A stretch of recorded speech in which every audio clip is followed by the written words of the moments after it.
In this video, I'm going to show you how to get the current block number using QuickNode RPC in N8N, step by step. This is a super simple workflow setup, and once you know where to click, you can pull the current block number into your automation in just a few seconds. If this helps, make sure to hit like and subscribe for more quick N8N tutorials.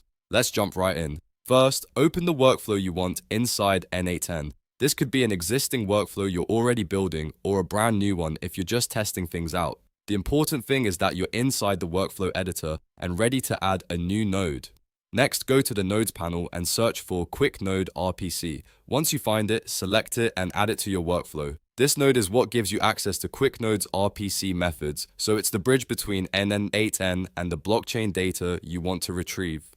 After the node is added, look for the option to get the current block number. Choose that method from the available actions. This is the exact operation you need if your goal is to fetch the latest block height from the network.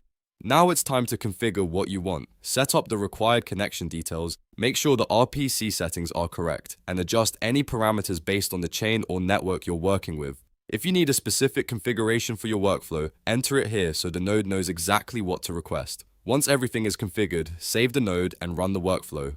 N8N will send a request through QuickNode RPC and return the current block number in the output. You can use that result in the next step of your automation, whether that's logging it, comparing it, storing it, or passing it into another node. And that's it. You've now learned how to get the current block number using QuickNode RPC in N8N. If this video helped, don't forget to like the video, subscribe to the channel, and turn on notifications so you don't miss the next automation tutorial. Thanks for watching, and I'll see you in the next one.